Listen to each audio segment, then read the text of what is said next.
Hello everyone, আজকে আমি তোমাদের সাথে আমার এই রিয়েল ক্লায়েন্টের ওপর করা একটা এইচডি পার্টি মেকআপ শেয়ার করছি। তো প্রথমেই তোমরা দেখছো যে ক্লায়েন্টের কিন্তু প্রচুর পরিমাণে পিগমেন্টেশন অ্যান্ড ইভেন টোন ছিল না, প্রচুর আনইভেন টোন ছিল, প্লাস ওনার প্রচুর পরিমাণে ট্যান ছিল ফেসে। তো আমি প্রথমেই ক্লিন করে নিলাম ফেসটাকে এবং ধীরে ধীরে আমার মেকআপের স্টেপগুলো শুরু করলাম।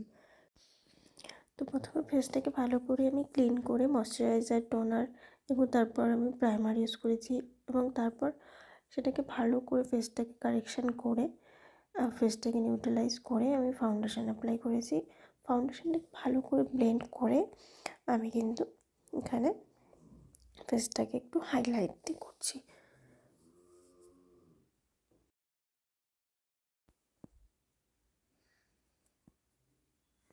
তো এবার আমি বেস মেকআপটাকে সেট করার জন্য লুজ পাউডার ইউজ করছি এবং নেক্সট আমি আই মেকআপ শুরু করে দিচ্ছি।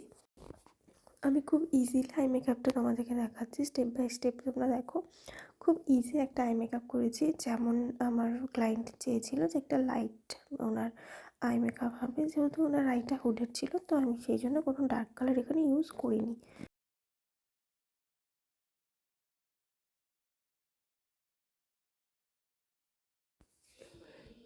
তো আই মেকআপটা কমপ্লিট হয়ে যাওয়ার পর আমি ওনার ব্লাশ, কন্ট্রোল এবং হাইলাইট করে পুরো মেকআপটা কমপ্লিট করেছি এবং হেয়ার স্টাইলটা উনি কালসের উপর চেয়েছিল, সামনেটা একটু মেসি হবে। তো আমি যতটা পেরেছি ওনার মনের মতো করার চেষ্টা করেছি। তো তোমরা দেখো, শেষ পর্যন্ত দেখে আমাকে অবশ্যই জানাবে তোমাদের কেমন লাগলো আমার মেকআপ লুকটা।